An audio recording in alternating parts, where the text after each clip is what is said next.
Praise the Lord. आप सबको जय मसीह की। और मैं तरुण और फिर से एक बार परमेश्वर के पवित्र वचन को लेकर मैं आप सबके सामने उपस्थित हूं। मैं विश्वास करता हूं कि आप सब लोग अपने परिवारों में, अपने घरों में बिल्कुल सुरक्षित हैं और प्रभु यीशु मसीह के अनुग्रह में बने हुए हैं। प्रियो, आज का जो मेरा संदेश है वो हर एक माँ बाप और उनके बच्चों के लिए है, खास तौर पे उन जवान बच्चों के लिए जिनकी परवरिश करते करते आपने बहुत कोशिशें कर ली। आपने उनको अच्छा खाने को दिया, अच्छा पहनने को दिया, अच्छा रहने को दिया, अच्छी पढ़ाई दी, अच्छा सब कुछ दिया, लेकिन फिर भी हम आज आज जवान बच्चों के जीवन में देखते हैं कि कहीं ना कहीं पेरेंट्स ऐसा महसूस करते हैं कि वो फेल हो गए। वो अपना बेस्ट नहीं दे सके, या वो वैसा नहीं कर सके जैसा आज के समय की डिमांड है, या जैसा आज आज उनके बच्चे बिगड़ते चले जा रहे हैं। आज आज हम देखते हैं कि जवान बच्चे किस प्रकार से व्यभिचार में, शैतानी कामों में, दुष्ट आत्माओं में, बीमारियों में, रोगों में, नशे में, पोर्नोग्राफी में, और फेसबुक और व्हाट्सएप और इंस्टाग्राम और वेब सीरीज और ना जाने कितनी ऐसी चीजों में इन्वॉल्व हैं। उनको पेरेंट्स से कोई मतलब नहीं, उनको पेरेंट्स की कोई परवाह नहीं, उनके इमोशंस की कोई परवाह नहीं। लेकिन इन सब के पीछे क्या कारण है, क्या रीजन है कि बच्चे जो हैं, आज की जो जवान पीढ़ी है, जो यूथ है, वो इस प्रकार से बिगड़ता और खराब होता चला जा रहा है कि उनको ना तो खुद की परवाह है और ना किसी और की। हालेलुया। प्रियो, आज का संदेश मेरा हर एक उस माँ बाप के लिए, हर एक उस पेरेंट्स के लिए, उन माता पिता के लिए है जो जो अपने बच्चों की परवरिश करते तो बहुत अच्छे से हैं, लेकिन फिर भी अपने मसीह जीवन में कहीं ना कहीं वो नाकामयाब हो गए, या फिर वो वैसा नहीं देख सके अपने बच्चों के जीवन में जैसा एक्चुअल में होना था। आपने बहुत बड़ी डिजायर से, बड़ी खुशी के साथ अपने बच्चों के नाम David, Paul, John, Stephen, Mikael, Gabriel और ना जाने कितने, सैमुअल और कितने ऐसे बिब्लिकल नामों को, डबोरा या फिर रूथ, या फिर अलग अलग नाम, या सारा, या कुछ ऐसे ऐसे नाम जो बिब्लिकल थॉट्स पे बेस्ड हैं, आपने अपने बच्चों के नाम रखे होंगे। लेकिन क्या आपने कभी सोचा कि क्या सच में मैंने नाम तो रख दिया, क्या मेरा बच्चा उस कैरेक्टर को, जो पवित्र बाइबल में कैरेक्टर है, क्या मेरा बेटा या मेरी बेटी उस कैरेक्टर को कैरी कर रहा है, उसको जी रहा है या नहीं? और हम देखते हैं कि शायद नहीं, वेरी रेयर।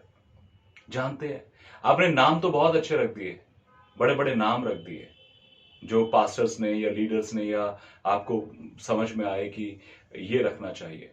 लेकिन कभी आपने उन बातों के लिए कि परमेश्वर, मैं मेरे बेटे का नाम डेविड रख रहा हूं, होने दे प्रभु कि उसकी लाइफ सच में एक डेविड के समान हो। मैं जोसेफ रख रहा हूं, प्रभु जोसेफ की लाइफस्टाइल को वो जिए। या फिर मैं यूं कहूं कि पॉल रख रहा हूं, पीटर रख रहा हूं, जॉन रख रहा हूं, जेम्स रख रहा हूं, जो नाम भी रख रहा हूं, रूथ या डबोरा या फिर सारा या जो भी, कि मेरा बेटा, मेरी बेटी सच में परमेश्वर आपके उस गॉडली कैरेक्टर को कैरी करे। आपने शायद उस बातों के लिए प्रार्थना नहीं करी होगी, और सच में कहीं ना कहीं इसीलिए जो बच्चे हैं, हम अपने देखते हैं मसीह जीवन में बहुत फेलियर की ओर दौड़े चले जा रहे हैं। ना केवल मसीह बच्चे, लेकिन गैर मसीह बच्चे भी फेलियर की ओर दौड़े चले जा रहे हैं। सो प्रियो, आज का मेरा जो संदेश है वो ना केवल मसीही लेकिन गैर मसीह भाई बहन भी जो देखें, उन पेरेंट्स के लिए भी है। अगर आप गैर मसीह हैं और प्रभु यीशु मसीह को नहीं जानते, तो आप परमेश्वर के वचन पर विश्वास करेंगे, तो मैं विश्वास करता हूं प्रियो कि आपके बच्चों के जीवन में भी परमेश्वर के वचन के आधार पर एक बड़ा परिवर्तन आएगा। आमेन। आज का मैं संदेश प्रियो शुरू करने जा रहा हूं इस प्रकार से।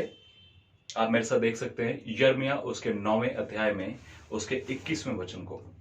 यिर्मयाह उसका 9वां अध्याय उसका 21वां वचन कुछ इस प्रकार से कहता है। मैं आपके लिए पढ़ता हूं।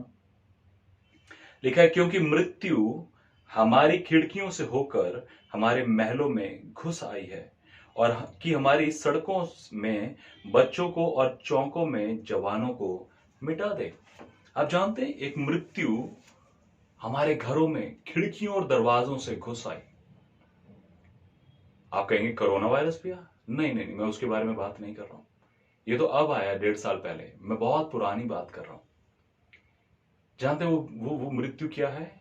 ये कैमरा, ये mobile, Facebook, laptop, TV, web series, Instagram और इंटरनेट और ना जाने कितने ऐसे सोर्सेस जहां पर आपके बच्चे क्या कुछ कर रहे हैं, आपको खुद इस बात का अंदाजा नहीं। उनका कोई बिब्लिकल लाइफस्टाइल नहीं है, उनका परमेश्वर के साथ कोई रिश्ता नहीं है, कोई लेना देना नहीं है।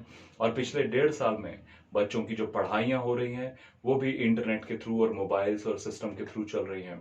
तो पेरेंट्स को पता भी नहीं कि वो मेरा बेटा पढ़ भी रहा है या नहीं, मेरी बेटी पढ़ भी रही है या नहीं, लेकिन उनको लगता है कि आप क्लास अटेंड कर रहे हैं। आप नहीं जानते प्रियो कि क्या कुछ हो रहा है समाज में इस समय। लेकिन अगर आज आप संदेश को सुनते हैं और पूरा सुनते हैं तो आप समझ पाएंगे कि आपके बच्चों के जीवन में क्या हो रहा है। एक्चुअली सही मायनों में अगर मैं आपको बताऊं तो आपके बच्चों के जीवन में आपने तो एक अच्छा बीज बोने की कोशिश करी, आपने तो एक बेहतर जीवन उनको देने की कोशिश करी, लेकिन शैतान दूसरी ओर आपके बच्चों के लिए उन प्लानिंग्स को, उन शैतानी कामों को, उन बुराइयों को सेट करके बैठा हुआ है। और एक्चुअल में ये आपके बच्चे नहीं हैं, ये उनके पीछे जो स्पिरिट्स हैं, शैतानी जगत में जो दुष्ट आत्माएं हैं जो काम करती हैं, वो आपके बच्चों को प्रोवोक करती हैं, वो आपके बच्चों को पुश करती हैं उन गलत लाइफस्टाइल की ओर। सो आज मैं 7 ऐसी आत्माओं के बारे में आपसे बात करने जा रहा हूं जो कहीं ना कहीं आज के जवान बच्चों के लिए या जवान बच्चों के जीवन में काम करती हैं किस प्रकार से। ओके, इससे पहले मैं चाहता हूं कि आप मेरे साथ देखें मरकुस उसका 6वां अध्याय और उसके 14 वचन से आप पढ़ सकते हैं। आप जब भी पढ़े आप उसको 14 वचन से पढ़ सकते हैं, लेकिन मैं आपके लिए यहां पर 21 वचन से पढ़ूंगा। मैं आपको एक ब्रीफिंग दे देता हूं इसकी। यहां पर एक राजा था हेरोदेस, और उसने अपने भाई की पत्नी को अपनी पत्नी बनाकर रख लिया था उस समय पर। और उसको जो यूहन्ना बपतिस्मा देने वाला था उस समय पर, उसने उसको करेक्ट किया कि तूने ये काम गलत किया है, ये व्यभिचार है। और इस बात से नाराज होकर हेरोदेस राजा ने यूहन्ना बपतिस्मा देने वाले को पकड़ लिया और उसको बंदी गृह में, जेल में, प्रिजन में डाल दिया। और वो यूहन्ना बपतिस्मा देने वाला जेल में था। लेकिन उसी दौरान हेरोदेस राजा का जन्मदिन आता है। जब उसका जन्मदिन आता है तो जो हेरोदियास की बेटी होती है वो उसके जन्मदिन पर एक डांस करके या एक नृत्य करके दिखाती है, और सब राजाओं और जितने उसके फ्रेंड सर्कल होगा सबके सामने डांस करती है, और राजा बहुत खुश हो जाता है। मैं चाहता हूं आप 21 वचन से मेरे साथ देखिए। लिखा है, ठीक अवसर आया जब हेरोदेस ने अपने जन्मदिन में अपने प्रधानों और सेनापतियों और गलील के बड़े लोगों के लिए भोज किया, तो हेरोदियास की बेटी भीतर आई और नाच कर हेरोदेस को और उसके साथ बैठने वालों को प्रसन्न किया। तब राजा ने लड़की से कहा, तू जो चाहे मांग, मैं तुझे दूंगा। और उसने शपथ खाई कि मैं अपने आधे राज्य तक जो कुछ तू मुझसे मांगेगी मैं तुझे दूंगा। उसने बाहर जाकर अपनी माता से पूछा, मैं क्या मांगूं? वह बोली, यूहन्ना बपतिस्मा देने वाले का सर। पेरेंट्स, माता पिता जो आप सुन रहे हैं मुझे, मैं आपको 2 चीजें बताना चाहता हूं।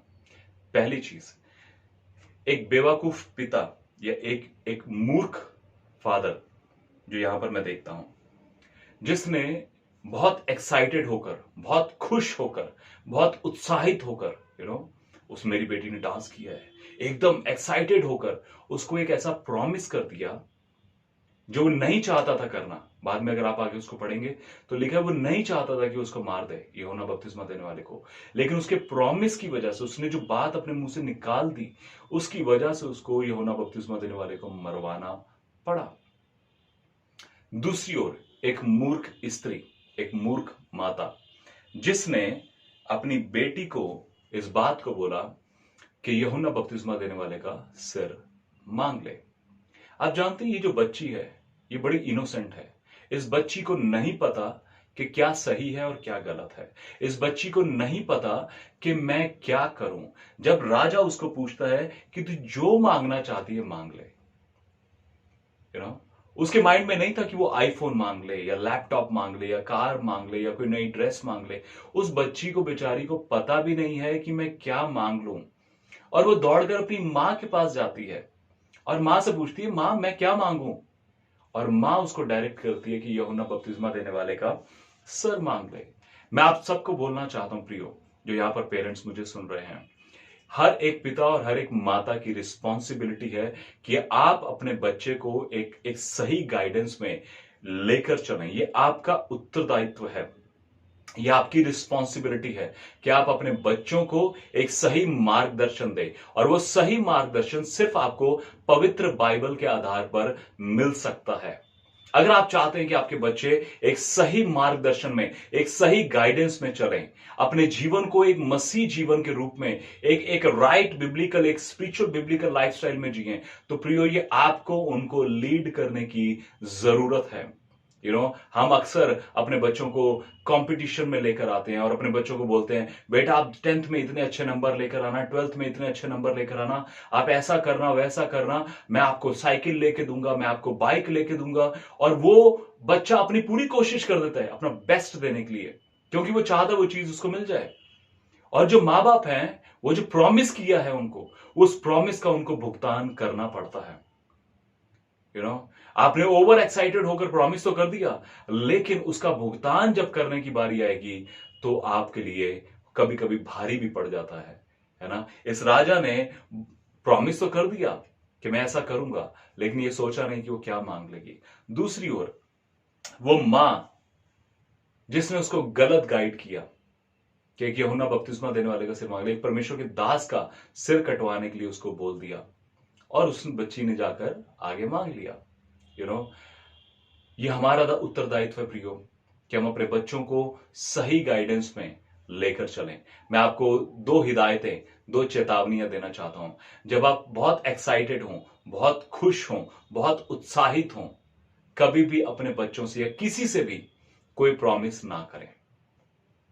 जब आप बहुत खुश हैं, कभी भी प्रॉमिस ना करें। जब आप बहुत एंग्री हैं, कोई डिसीजन ना लें। यहां पे इसके पिता बहुत खुश था, उसने गलत प्रॉमिस किया, और उसकी मां, मैं आपको आगे बताऊंगा कि वो नाराज थी, गुस्से में थी, और यूहन्ना बपतिस्मा देने वाले के विरोध में थी। मैं आपको बताऊंगा वहां पर कौन सी स्पिरिट काम कर रही थी, इजबेल की स्पिरिट। और उस स्पिरिट के चलते उसने यूहन्ना बपतिस्मा देने वाले का सिर मांग लिया, एक गलत डिसीजन। तो कभी भी उत्साहित होकर प्रॉमिस ना करें, और कभी एंग्री होकर डिसीजंस ना लें। ओके, सो अब बात आती है बच्चों की। मैं आपको बताने जा रहा हूं 7 ऐसी स्पिरिट्स के बारे में जो आज के जवानों के जीवन में काम करती है, और किस प्रकार से काम करती है प्रियो, मैं ये भी आपके सामने रखने जा रहा हूं। प्रियो, मैं पहली चीज जो है, पहली जो स्पिरिट है जिसके बारे में आपको बोलना चाहता हूं, स्पिरिट ऑफ केन। केन का जो आत्मा है, आप उत्पत्ति उसके 4थे अध्याय में पढ़ सकते हैं। केन का आत्मा, ये व्यक्ति आदम और हवा का बेटा था, केन, और उनका एक और बेटा था, उसका नाम था हाबिल। आप जानते होंगे, केन और हाबिल दोनों भाई थे, और दोनों ने अपने अपने काम के अनुसार, अगर आप दूसरे वचन से पढ़ेंगे, लिखा है उत्पत्ति 4थे अध्याय के दूसरे वचन में, फिर उसने उसके भाई हाबिल को भी जन्म दिया। हाबिल भेड़ बकरियों का चरवाहा बना, परंतु कैन भूमि पर खेती करने वाला किसान बना। कैन जो था वो किसान था, और जो हाबिल था वो एक चरवाहा था। कुछ दिनों के पश्चात कैन यहोवा के पास भूमि की उपज में से कुछ भेंट लेकर आया, और हाबिल भी अपनी भेड़ बकरियों के कई एक पहिलौठे बच्चे लेकर भेंट चढ़ाने के लिए ले आया, उनकी चर्बी भेंट चढ़ाई। तब यहोवा ने हाबिल और उसकी भेंट तो ग्रहण की, परंतु कैन और उसकी भेंट को उसने ग्रहण ना किया। तब कैन अति क्रोधित हुआ और उसके मुंह पर उदासी छा गई। तब यहोवा ने कैन से कहा, तू क्यों क्रोधित हुआ और तेरे मुंह पर उदासी क्यों छा गई?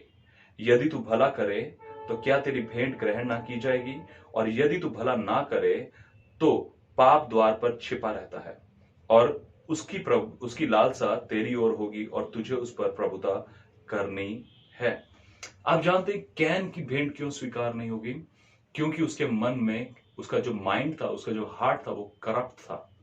पहला यूहन्ना उसका 3 अध्याय अगर आप देखेंगे, पहला यूहन्ना में यूहन्ना इस बात को प्रकट करता है कि क्यों उसकी भेंट स्वीकार नहीं की गई।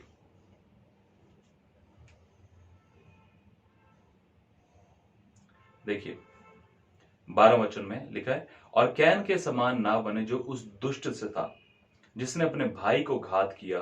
और उसे किस कारण घात किया? इस कारण कि उसके काम बुरे थे और उसके भाई के काम धर्म के थे। वो इस बात से अपने भाई से बैर रखता था, उसको चिढ़ थी, उसको गुस्सा था कि उसके भाई के काम अच्छे थे और उसके खुद के काम बुरे थे। इस बात के चलते ये जो स्पिरिट है, स्पिरिट ऑफ कैन, इसने क्या किया? इसने अपने सगे भाई को मार डाला। ये जो स्पिरिट है आज के समय पर हम देखते हैं, हेट्रेड, जेलसी, बदला लेने की भावना। आज हम देखते हैं जवान लड़के लड़कियों में एक हेट्रेड, एक नफरत, एक जेलसी, एक कंपटीशन कि मैं उसके जैसा नहीं कर सका, मेरे पास वैसा नहीं है जैसा उसके पास है। आप आज देखेंगे आप आपके बच्चों को तो अक्सर उन चीजों को मांगे जो शायद उन्होंने अपने फ्रेंड सर्कल में कहीं पर देखी हैं, या किसी उनके फ्रेंड के, उनके मित्र के पास, या किसी रिलेटिव के पास, या किसी कजन ब्रदर या सिस्टर के पास है, और वो उन्हीं चीजों की डिजायर करेंगे क्योंकि उन्होंने देखी हैं। उनको खुद नहीं पता, जैसे उस बच्ची को नहीं पता था कि क्या मांग ले। इनको खुद भी नहीं पता, ये बड़े इनोसेंट हैं अपने आप में। आपके बच्चे एक्चुअल में इनोसेंट हैं, लेकिन जो स्पिरिट्स इनके पीछे इनको प्रोवोक करती हैं, इनको पुश करती हैं, हमको उनको समझना बहुत जरूरी है प्रियो। तो स्पिरिट ऑफ कैन जो है, जो कैन का आत्मा है, ये दूसरों से जेलसी, हेट्रेट और दूसरों का मर्डर, ना केवल दूसरों का, इवन खुद को, सुसाइडल स्पिरिट, जैसे खुद ही अपने आप को ही मारना, अपने आप को नुकसान पहुंचाना। लोग अपने हाथ काटते हैं, अपनी गर्लफ्रेंड या बॉयफ्रेंड्स के नाम लिखते हैं, अपना लहू बहाते हैं, अलग अलग तमाशे करते हैं जहां से उनको अपने आप को, सेल्फ को, अपने आप को नुकसान पहुंचाना चाहते हैं, या फिर बदला लेने की भावना और दूसरों को नुकसान पहुंचाते हैं। प्रियो, ये कुछ और नहीं, ये कैन का आत्मा है। ये वो आत्मा है जो दूसरों का नाश करके, या दूसरों से एक हेट्रेड, एक जेलसी रख के, एक नफरत रखकर दूसरों को नुकसान पहुंचाना चाहता है। अगर आपके बच्चों में ऐसी कोई हैबिट या कोई ऐसी हरकत आप देखते हैं, तो आप इस बात के लिए प्रार्थना कर सकते हैं, परमेश्वर, मैं उस स्पिरिट को बांधता हूं या बांधती हूं, और मैं अपने बेटे और अपनी बेटी को स्वतंत्र करता हूं यीशु मसीह के नाम से, यीशु के लहू के द्वारा। हालेलुया। आप इन प्रार्थनाओं को बोल सकते हैं, आप इन प्रार्थनाओं को कर सकते हैं, बट मेक श्योर कि आपका खुद का स्पिरिचुअल स्टैंडर्ड, स्पिरिचुअल लाइफ सही हो, और परमेश्वर के साथ आपका एक राइट रिलेशनशिप होना बहुत जरूरी है। ओके, दूसरा हम देखते हैं उत्पत्ति उसके 9वें अध्याय में और उसके 18 वचन में। यहां पर एक व्यक्ति है नू, और नू के 3 बेटे थे। 3 बेटों में से एक बेटे का नाम था हाम। हाम, अगर आप 20वें वचन से पढ़ेंगे, उत्पत्ति 9वें अध्याय के 20वें वचन से लिखा है, नू किसानी करने लगा, उसने दाख की बारी लगाई और वह दाख मधु पीकर मतवाला हुआ और अपने तंबू के भीतर नंगा हो गया। तब कनान के पिता हाम ने अपने पिता को नंगा देखा और बाहर आकर अपने दोनों भाइयों को बतला दिया।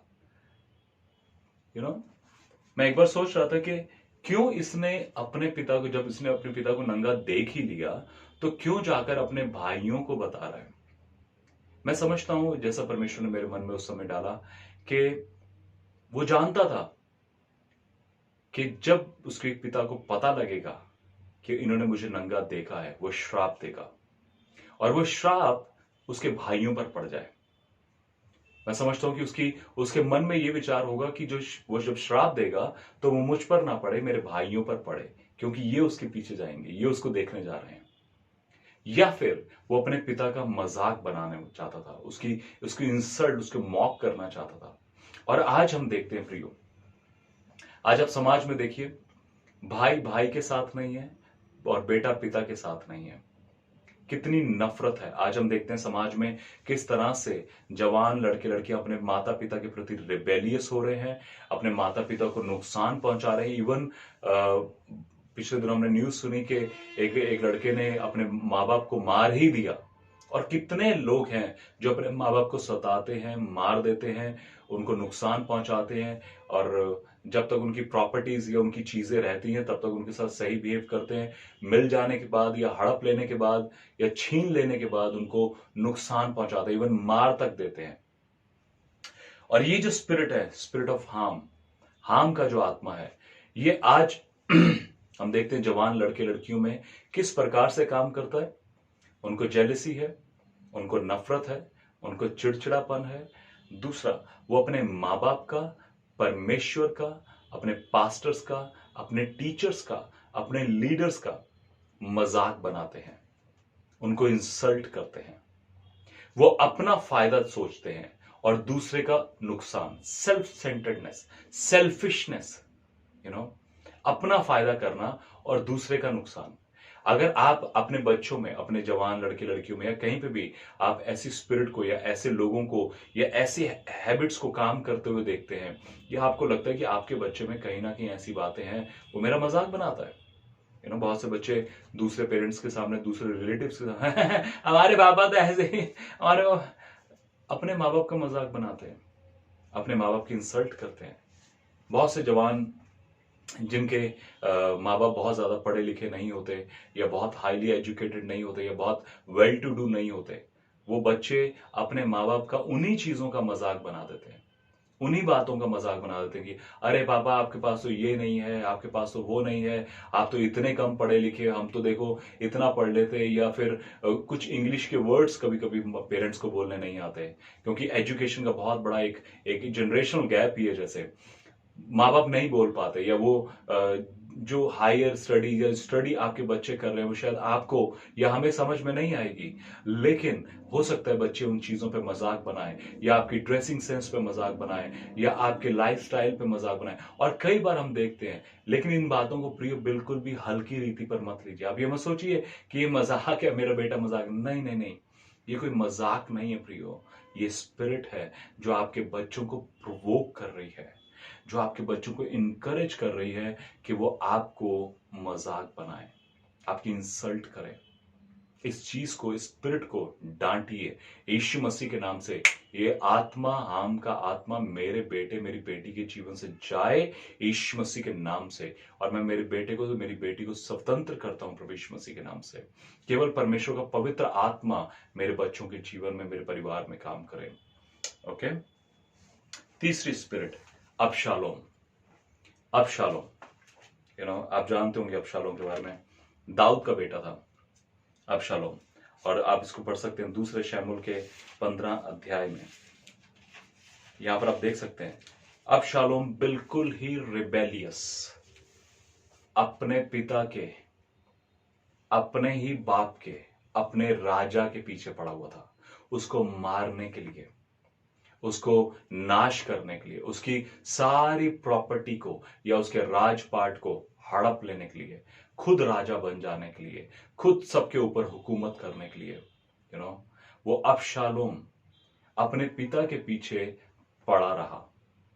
वो अपने पिता को नुकसान पहुंचाने के लिए उसके पीछे लगातार लगा रहा कि किस प्रकार से उसको मार दे, किस प्रकार से उसको नुकसान पहुंचाए। और हम दाऊद के जीवन को देखते हैं कि पहले वो शाऊल से बच के भागता रहा, और उसके बाद वो अबशालोम से बच के भागता रहा। उसको बहुत दुख था कि उसका बेटा ही उसके पीछे पड़ा हुआ है। और आज हम देखते हैं कि ये अबशालोम का स्पिरिट, जो बहुत ही चतुराई से भरा हुआ स्पिरिट है, इसने, जब आप इसको 15 अध्याय को पढ़ेंगे, 14-15 अध्याय को पढ़ेंगे दूसरे शमूएल में, आप देखेंगे कि अबशालोम ने किस तरह से पूरी प्लानिंग करी किस तरह से दाऊद के जो खास लोग थे उनको अपनी ओर किया, इज़राइल की प्रजा को अपनी ओर किया। जब कोई राजा के पास न्याय के लिए जाता था और रास्ते में खड़ा होकर उनसे बातें करता था कि अगर मैं यहाँ का राजा होता तो मैं ऐसा करता, मैं वैसा, और लोगों ने उसको वोट करना शुरू किया, लोगों ने उसकी तरफ अपना इंटरेस्ट दिखाना शुरू किया। और किस तरह से फिर अबशालोम ने अपना एक संगठन, एक लेवल सेट किया और वो अपने पिता दाऊद के पीछे पड़ गया। आज बहुत से जो बच्चे हैं, जो जवान लड़के लड़कियां हैं, जो जॉब करते हैं या जो बिजनेस करते हैं, या जो पहले के बिजनेस अलग होते थे, आजकल तो जरा जरा सी चीजें जो है इंटरनेट पर और अलग अलग रीति से बिक रही हैं, और बच्चों को बड़ा अपने आप में गुमान होता है कि हम ऐसा कर रहे हैं, हम वैसा कर रहे हैं, हम अपने माँ बाप से बहुत अच्छा कर कर दिखा रहे हैं। हमारे पिता तो ये नहीं कर पाए, हमारे पापा तो ये नहीं कर पाए, उनको तो अरे समझ नहीं थी, अरे हम होते तो हम ऐसा करके दिखाते, हम ये करके दिखाते। नहीं, ये जो कंपटीशन है अपने ही लोगों से, अपने ही माँ बाप के पीछे पड़े रहना, अपने ही माँ बाप को नुकसान पहुंचाना, अपने ही माँ बाप के प्रति एक नफरत रखना, एक जेलेसी रखना, एक हेट्रेट रखना, या अपने माँ बाप को नीचा दिखाना कि अगर वो नहीं थे, मैं होता उनकी जगह तो मैं ऐसा करता। नहीं प्रियो, अगर आप अपने बच्चों के जीवन में ऐसा कुछ भी देखते हैं, आपको लगता है कि आपका बेटा आपकी निंदा कर रहा है, आपको इंसल्ट कर रहा है, you have to take that authority. आपको वो अधिकार लेना है, क्योंकि जो आशीष है वो पिता में है, वो बच्चे में नहीं है। आप समझिए इस बात को। जो आप पिता है ना, जो माता पिता मुझे देख रहे हैं, मैं आपको बोलना चाहता हूं, जो ब्लेसिंग है वो आपके ऊपर है। इसलिए बाइबल क्या कहती है, तू अपने पिता और अपनी माता का आदर करना, तो इससे क्या होगा कि तेरे दिन कुशल के होंगे, तू लंबी उम्र को प्राप्त करेगा, तू उस देश में और ज्यादा समय तक रहने पाएगा, उन आशीषों को देखने पाएगा। कहां से आएंगी वो आशीषें? एक भाई ने मुझसे पूछा कि भैया, परमेश्वर की 10 आज्ञाओं में सिर्फ एक यही आशीष की आज्ञा क्यों है? सिर्फ एक इसी आज्ञा के ऊपर क्यों परमेश्वर ने कहा कि ये आज्ञा मानोगे तो तुम्हें आशीष मिलेगी, बाकी आज्ञाएं मानने पर क्या? और मैंने कहा ये अच्छा क्वेश्चन है बताने के लिए या पूछने के लिए। आप जानते क्यों परमेश्वर ने कहा कि तू अपने माता पिता का आदर कर दो, तुझे आशीषित होगा? क्योंकि आशीष जो है वो तेरे माता पिता के ऊपर है। जब तू उनको ओबे करेगा तो वो तेरे ऊपर ट्रांसफर होगी, वो शिफ्ट होगी। आप पुराने नियम में देखते आइए, अब्राहम के ऊपर आशीषें थी, वो इसहाक के ऊपर शिफ्ट हुई। इसहाक के ऊपर आशीषें थी, वो याकूब के ऊपर शिफ्ट हुई। याकूब के ऊपर आशीषें थी, वो यूसुफ के ऊपर शिफ्ट हुई। आज वही याकूब या अब्राहम की जो आशीषें हैं, वो गलातियों 3 में जब आप पढ़ेंगे तो प्रभु यीशु मसीह के द्वारा हम में ट्रांसफर होती है, हमें शिफ्ट होती है, हम उन ब्लेसिंग्स को एंजॉय कर पाते हैं। तो हमें इस चीज को समझने की जरूरत है प्रियो, कि जो आप माता पिता मुझे सुन रहे हैं, आप में वो आशीषें हैं प्रियो। You are the blessed parent, आप आशीषित माता पिता हैं। आमेन। आपके पास वो अधिकार है कि आप उन स्पिरिट्स को कमांड करके अपने बच्चों के लिए प्रार्थना करके उन्हें स्वतंत्र कर सकते हैं। 2 हथियार हैं आपके पास, प्रार्थना और वचन। प्रार्थना करें और वचन क्लेम करें अपने बच्चों के ऊपर। I am telling you, they will be set free. वो पूरी तरह से स्वतंत्र हो जाएंगे। अगर मैं परमेश्वर की सेवा कर सकता हूं तो आपके बच्चे भी प्रभु यीशु मसीह की सेवा कर सकते हैं। आमेन। मेरे जैसा बुरा व्यक्ति जो मैं पापों में था, फिल्म इंडस्ट्री और ना जाने कितनी शैतानी कामों में अपने जीवन को जी रहा था, लेकिन अगर परमेश्वर मुझे छुटकारा दिया तो आपके बच्चों को भी दे सकता है। आपको प्रार्थना करनी है। आमेन। ओके, अगली स्पिरिट, अमनोन। अमनोन कौन था? अमनोन था दाऊद का दूसरा बेटा। अमनोन की स्पिरिट को अगर आप समझेंगे, अमनोन ने क्या किया? अपनी कजन सिस्टर को रेप किया, तामार को। उसने अपनी कजन सिस्टर को रेप किया। और आज अगर हम अमनोन की स्पिरिट को देखें तो it is full of adultery, full of rape and homosexuality, और मैं यूं कहूंगा कि प्लानिंग करना किसी स्त्री के लिए। और आज हम देखते हैं जवान लड़के लड़कियों के जीवन में पोर्नोग्राफी, होमोसेक्सुअलिटी, समलैंगिकता, लेस्बियनिज्म, गेइज्म, एलजीबीटीक्यू, नशा, व्यभिचार, किस प्रकार से बढ़ता चला जा रहा है, जिसकी कोई सीमा ही नहीं, जिसकी कोई लिमिट नहीं है, यू नो। और वो जो स्पिरिट है वो आपके बच्चों को, हमारे जवान बच्चों को कहीं ना कहीं ग्रैब करती जा रही है, उनको प्रोवोक कर रही है कि अपनी ही सिस्टर्स की तरफ, अपनी ही बहनों की तरफ, अपनी ही कजन सिस्टर या अपनी भाभी, इवन अपनी माओ की तरफ, इवन अपनी रियल सिस्टर्स की तरफ, यू नो, एक व्यभिचार का दृष्टिकोण, उनके शरीर को देखना और अपने मन में एक लस्टफुल थॉट रखना। आप समझ रहे हैं? अपने चर्च में आती हैं जो लड़कियां, उनके प्रति एक लस्टफुल थॉट रखना, यू नो। ये अमनोन का स्पिरिट जो जो आजकल के जवानों को उस व्यभिचार की ओर धक्का दे रहा है, पुश कर रहा है, उनको एक्साइट कर रहा है कि yes you can do this, अरे कोई बात नहीं, अच्छी लग रही है, बहुत सही लग रही है, यू नो। गलत शब्दों को देना। आजकल हम देखते हैं कि किस प्रकार से पोर्नोग्राफी बढ़ती जा रही है। एक बार पिछले दिनों में फेसबुक पे कुछ चीज़ों को देख रहा था और वहां पर कुछ वीडियोस थे, शॉर्ट वीडियोस, और जैसे मैं उसको स्क्रॉल कर रहा था, उसमें कई अडल्ट वीडियोस हैं। और मैं सोच रहा था कि परमेश्वर, इन लोगों को क्या शर्म नहीं, ये जहां पर भी रहते होंगे, जिन भी लड़कियों या लड़कों ने ये अडल्ट वीडियोस डाले हुए हैं इसमें, क्या इनको शर्म नहीं? हम एक अपने संदेश में एक शब्द गलत बोलें तो हमको डर लगता है कि सामने वाला क्या कमेंट कर देगा या क्या बात कर देगा, या जो हमारे पहचान के लोग हैं जो वो सुनेंगे तो क्या कहेंगे कि भैया आपने ऐसे क्यों बोला, यू नो।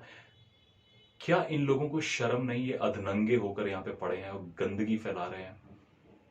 और जानते हैं, परमेश्वर ने मुझे एक बात बताई, तरुण, दे आर नॉट ह्यूमन। अब जिन व्यभिचार से भरी हुई वीडियोस को या फोटोज को फेसबुक, इंस्टाग्राम या यूट्यूब या दूसरे नेटवर्क साइट्स पे देखते हैं, आप जानते हैं परमेश्वर ने मेरे मन में डाला, they are not human, they are demons. वो शैतानी आत्माएं हैं, वो दुष्ट आत्माएं हैं, वो व्यभिचार की आत्माएं हैं। They are demons in human form, in bodily form. एक मनुष्य के रूप में वो दुष्ट आत्माएं हैं जो इस प्रकार से काम कर रही हैं। और इस एंड टाइम में आप देखेंगे कि व्यभिचार इतनी रफ्तार से बढ़ रहा है, हर जगह, हर एक लेवल पे। आप चाहे कॉर्पोरेट वर्ल्ड देख लें, फिल्म इंडस्ट्री देख लें, मॉडल देख लें, फैशन देख लें, या फिर सब कुछ छोड़ दीजिए, आपके घर में काम करने वाली बाई, आपके घर में जो काम करने वाली, उसी पर लोगों की गलत नजर है, यू नो। उसी के प्रति। और हम नहीं जानते कि उनकी भी नजर दूसरों के प्रति गलत हो।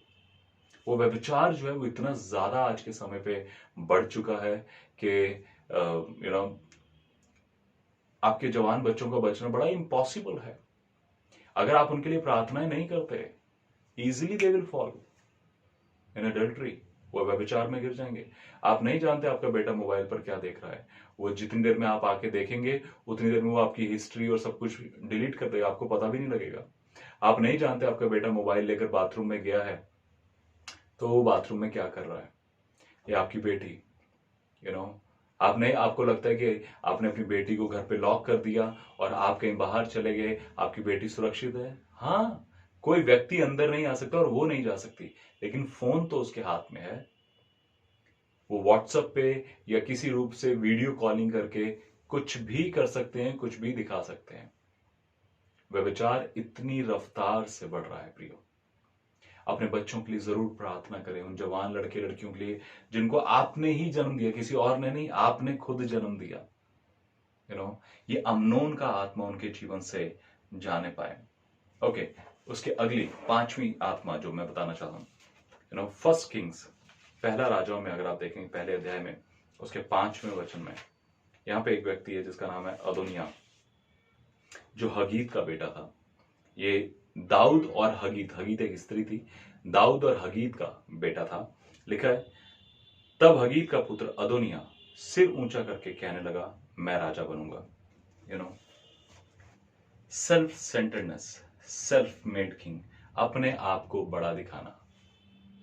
यू नो, अदोनिया ने क्या किया, उसने खुद को राजा बनाने की कोशिश करी, जबकि दाऊद ने ऑलरेडी इस बात को बोला हुआ था कि मेरे बाद सुलेमान मेरी गद्दी पर बैठेगा, यू नो, जो बादशाह का बेटा था।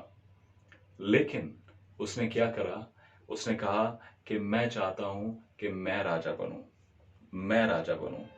और दाऊद ने उसको राजा नहीं बनाया, वो खुद राजा बना। उसने खुद डिक्लेयर करा कि मैं हूं अगला राजा। आप जानते हैं, जैसे एक डॉक्टर का या वकील का बेटा हो, घर में बच्चा पैदा हो, तो हम लोग बोलने लगते हैं, ए छोटे डॉक्टर, ए छोटे वकील, है ना। उसको बचपन से ही उन्हीं शब्दों को बोलना शुरू कर देते हैं। और ये जो राजा का बेटा होगा, इसके मन में शुरू से होगा कि अगला राजा मैं बनूं, अगला राजा मैं बनूं, अगला राजा मैं बनूं। यू नो, आज के समय पर बहुत सारे जवान लड़के लड़कियां अपने आप में सेल्फ मेड बनना चाहते हैं। हम हैं, हमने कर दिखाया, हमने किया है, हम ही हैं, बाकी सब पानी कम है। हम है, बाकी सब पानी कम है, सब बेकार है।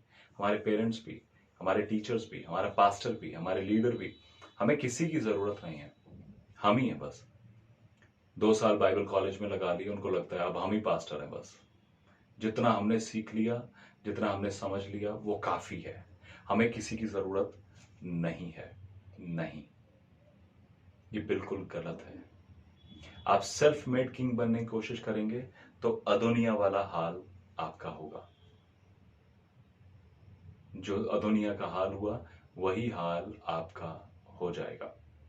बहुत से आज के जवान जो है अपने आप में सेल्फ मेड बनने के लिए, या मेरे लाइफ के एम्बिशंस हैं, मेरे लाइफ के टारगेट्स हैं, मैं उनको अचीव करूंगा, मुझे पता है कैसे करना है। पापा आपको नहीं पता, आप तो अब ओल्ड हो गए हो, आज के समय की डिमांड कुछ और है, मेरे अपने टारगेट्स हैं, मेरे अपने गोल्स हैं। पापा उन्होंने देखो कैसे किया, उन्होंने देखो कैसे किया, मुझे भी करना है। और बहुत से ऐसे फालतू चीजों को सोचकर, हो सकता है किसी को सुनने वाले को लगे भैया इसमें फालतू क्या है ना।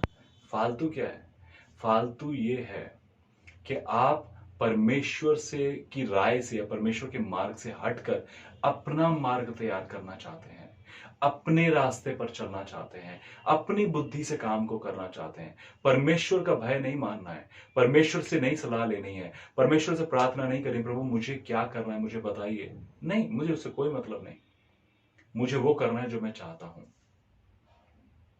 और अगर कोई उनको करेक्ट कर दे, कोई उनको बता दे, कोई उनको समझा दे, कोई उनको गाइड कर दे कि देखिए ये जो चीज करी ना आपने, गलत करी, तो वो उनको पसंद नहीं आएगी, वो उनको कभी भी पसंद नहीं आएगी।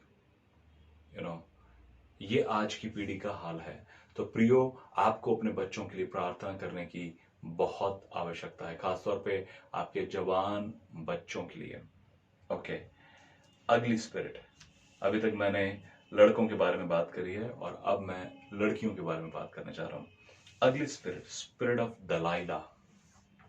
स्पिरिट ऑफ दलाइला, अगर आप न्यायियों उसके 16 अध्याय में पढ़ेंगे तो वहां पर स्पिरिट ऑफ दलाइला के बारे में बताया गया है, जो कि एक प्रोस्टिट्यूट थी, एक वेश्या थी।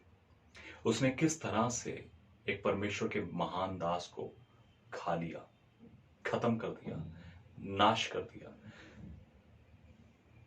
उसको ऐसा व्यभिचार में उसने गिराया कि उसका जो अभिषेक था वो खत्म हो गया, वो पकड़ा गया, उसको अंधा कर दिया गया, ब्लाइंड कर दिया। ये स्पिरिट है आज के समय पे, जो प्रोस्टिट्यूशन की स्पिरिट है, उसने लड़कियों को, लड़कों को अंधा कर रखा है, अंधा कर रखा है। कितने लोग प्रोस्टिट्यूशन में, और मैं यूं कहूं कि इस परिस्थिति गमन में या पुरुष गमन में अपने जीवन को जीते हैं और उससे पैसा कमाते हैं, उससे पैसा कमाते हैं, प्रोस्टिट्यूशन करके पैसा कमाते हैं। आप सब समझते होंगे इस चीज को, मैं किस पॉइंट को लेकर आना चाह रहा हूं। इस प्रकार से अपने जीवन को जीकर पैसा कमाना या अपना फायदा ढूंढना और दूसरे का नुकसान करना, और ये जो स्पिरिट है, ये एक ऐसी स्पिरिट है जिसमें आज के जवान सच में अंधे हुए हैं, सच में अंधे हुए हैं। मैं पर्सनली ऐसे लोगों को जानता हूं, ऐसी लड़कियां या ऐसी मैं कहूं कि जिनकी उम्र बहुत हो गई, जिनकी उम्र बहुत हो गई, लेकिन वो अपनी कम उम्र से के जो लड़के हैं उनसे फोन पे बात करती हैं या उनको अपनी तरफ आकर्षित करती हैं। तो नहीं, कुछ और नहीं है, प्रोस्टिट्यूशन ही है। उनकी सिंपैथी गेन करते हैं। अरे मेरे साथ तो बहुत बुरा हुआ, कोई मेरी मानता नहीं, मेरे घर में भी मेरे उनको इमोशनली ब्लैकमेल करना, उनसे पैसा ऐंठना, या फिर उनको इमोशनली ब्लैकमेल करके एक सिंपैथी को गेन करना। It is all about prostitution. It is all about prostitution. और इस तरह से दलाइला ने परमेश्वर के एक महान दास का नाश करवा दिया। मैं आप सबको इनकरेज करूंगा प्रियो, खासतौर पे उन माताओं को, कि प्लीज अपनी बेटियों के लिए, मैं किसी के कैरेक्टर पर या किसी के जीवन पर कोई इल्जाम या कोई क्वेश्चन मार्क नहीं खड़ा कर रहा हूं, लेकिन अगर आप अपने बच्चों के जीवन को चाहते हैं कि वो सुरक्षित हों। बहुत सी बहनें, बहुत सी लड़कियां दूसरे शहरों में पढ़ने के लिए जाती हैं और आप नहीं जानते वो वहां पर क्या करती हैं। सॉरी टू से लाइक दिस, मुझे माफ करिएगा ऐसा कहने के लिए, लेकिन ये बहुत बड़ा सच है। प्लीज अपनी बेटियों के लिए, अपने बेटों के लिए मेरी हाथ जोड़ के आपसे गुजारिश है, प्रार्थना करिए। अगर आप चाहते हैं कि आने वाली जनरेशन कुछ बच जाए, वरना ये एंड है, इसके बाद कुछ नहीं है उनके पास। अगर आप चाहते हैं आपकी आने वाली जनरेशन बच जाए, सो प्लीज अपने बच्चों के लिए प्रार्थना करें। आखिरी स्पिरिट जो मैं आपसे शेयर करना चाहता हूं वह है इजबेल का आत्मा, इजबेल की स्पिरिट। आपको याद होगा अभी मैं मैसेज की शुरुआत में हमने बात करी थी एक बच्ची के बारे में जो नृत्य कर रही थी, और उसकी माता को उसने जाकर पूछा कि मैं क्या मांग लूं राजा से, और उसने इस बात को बोला कि जाकर यूहन्ना बपतिस्मा देने वाले का सर मांग ले। आप जानते क्यों क्यों उसने यूहन्ना बपतिस्मा देने वाले का सिर मांगने को बोला? वो स्पिरिट थी जो जो एलिया के पीछे पड़ी हुई थी। इजबेल का स्पिरिट, इजबेल का आत्मा, ये एक ऐसा आत्मा है जो परमेश्वर के लोगों को नाश करता है, अपने परिवारों को नाश करता है, हस्बैंड्स को। जो इजबेल थी, अगर आप पढ़ेंगे उसके बारे में तो पहला किंग उसके 19वें अध्याय में जब आप पढ़ेंगे तो वहां पर आप उसके बारे में बहुत अच्छे से समझ पाएंगे, इजबेल के बारे में।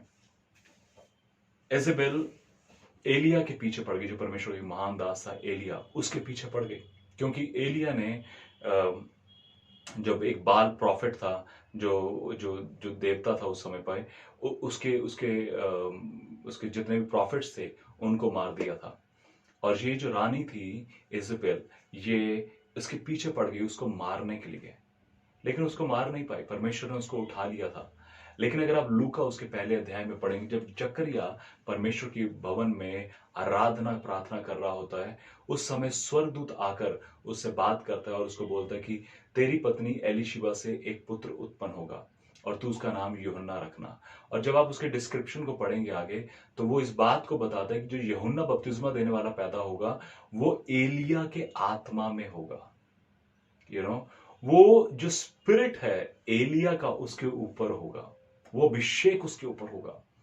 लेकिन दूसरी ओर जो स्पिरिट ऑफ इजबेल है वो हेरोदियास के जीवन में काम कर रही थी।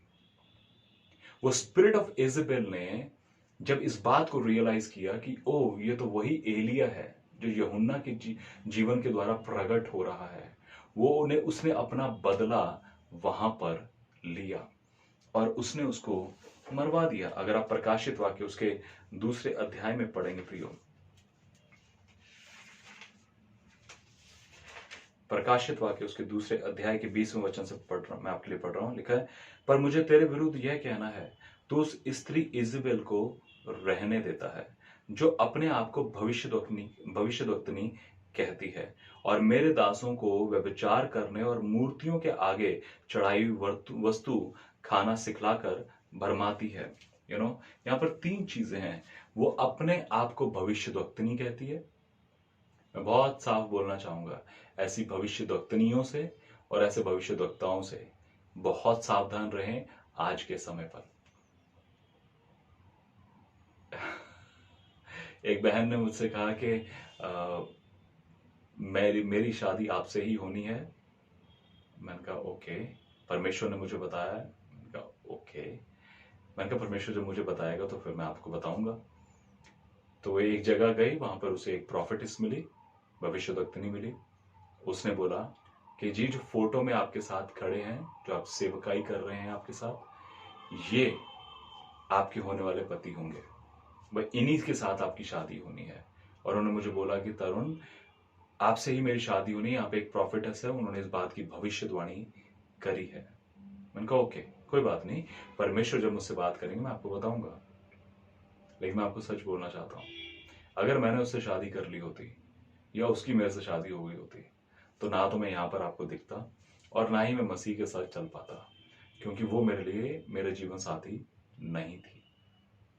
तो ऐसे भविष्यवक्ताओं से, ऐसी भविष्यद्वक्तनियों से जो लोगों के जीवनों को बर्बाद कर रही हैं, सो कॉल्ड अपने आप को भविष्यद्वक्तनी और भविष्यवक्ता बोलकर लोगों के जीवनों को बर्बाद कर रही हैं, इनके चक्कर में कभी भी मत पड़िए।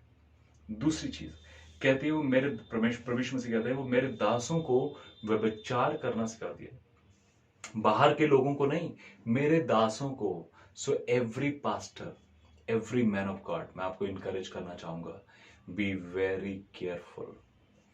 ये जो स्पिरिट है, ये किसी मनुष्य के विरोध में नहीं, ये डायरेक्ट मैन ऑफ गॉड के विरोध में है। ये डायरेक्ट परमेश्वर के दासों को नाश करने के लिए काम कर रही है, व्यभिचार के द्वारा और अलग अलग रूप से। फिर अगली बात कि वो मूर्तियों के आगे रखी हुई जो वस्तुएं हैं उनको खाना सिखाती है। यू नो ये स्पिरिट जो है, देखियो क्या कहते हैं, प्रभु मसीह ने कहा मेरे दासों को, मतलब दास तो परमेश्वर के हैं, लेकिन व्यभिचार इस स्पिरिट के द्वारा कर रहे हैं। सो एक सेम टाइम पर आप स्पिरिचुअल भी हो सकते हैं और आप एडल्ट्री में भी हो सकते हैं। एक ही सेम टाइम पर आप एक व्यभिचारी भी हो सकते हैं, दुष्ट आत्मा से ग्रसित भी हो सकते हैं, और आपको लगता है कि आप चर्च में भी जा रहे हैं। एक सेम समय पर, एक ही समय पर आप परमेश्वर के साथ भी अपने जीवन को जी रहे हैं और शैतान के साथ भी अपने जीवन को जी रहे हैं। दो तरफा जीवन जी रहे हैं। ये स्पिरिट यही सिखाती है। प्रियो, मैं आप सबको इनकरेज करूंगा, ऐसी आत्माओं से अपने जीवन को बचा के रखें, जांचते रहें अपने आप को परमेश्वर के वचन के आधार पर कि कहीं आप किसी ऐसे लाइफस्टाइल को या ऐसी बातों को या ऐसी जीवन शैली को तो नहीं जी रहे जो परमेश्वर के वचन के विरोध में है, एक नापाक जीवन है। हालेलुया। सो हर एक पेरेंट्स को मैं इस बात के लिए इनकरेज करूंगा, अपने बच्चों के लिए प्रार्थना करें, अपने बेटे अपनी बेटी के लिए, चाहे वो छोटे हैं बड़े हैं, प्रार्थना करें। प्रार्थना करें कि आपके बच्चे उद्धार पा सकें, प्रेरितों काम 16:31 के अनुसार प्रभु यीशु मसीह को जान सकें और उद्धार पा सकें। प्रार्थना करें कि जिस तरह शैमुएल ने परमेश्वर की आवाज को सुना, आपके बच्चे भी परमेश्वर की आवाज को सुन सकें। प्रार्थना करें कि प्रभु यीशु मसीह जैसे पौलुस को इनकाउंटर किया, आपके बच्चों को भी इनकाउंटर करें, उनसे भी बात करें और अपने आप को उन पर प्रकट करें। हालेलुया। प्रार्थना करें कि ये स्पिरिट्स हैं, spirit of can, spirit of हाम, स्पिरिट ऑफ अबशालोम, अमनोन, अदोनिया, दलाइला और इज़बेल, ये स्पिरिट्स आपके परिवार में, आपके जीवनों में काम ना करने पाए। और अगर आपको कुछ भी लगता है कि ऐसा है कहीं पर भी, तो प्रार्थना करें कि वो चीजें जाने पाए और आपके बच्चे इन सब चीजों से स्वतंत्र हो सकें। Hallelujah, hallelujah. मैं विश्वास करता हूं कि आप कुछ नया सीख पाए होंगे, समझ पाए होंगे। आने वाले दिनों में मैं 3 बातों के ऊपर संदेश को बनाने जा रहा हूं, बहुत ध्यान से समझिएगा उसे। मंगनी, विवाह और तलाक, ये 3 चीजों के ऊपर मैं आने वाले दिनों में संदेश को बनाने जा रहा हूं। हालेलुया। मैं विश्वास करता हूं कि आप लोग आत्मिक रूप से बढ़ रहे हैं। बस प्रभु के साथ बने रहिए, अपने बच्चों, अपने परिवार के लिए और हम सब के लिए भी प्रार्थनाओं में हम सबको याद रखें। आप सबको जय मसीह की। May God bless you. Jesus loves you.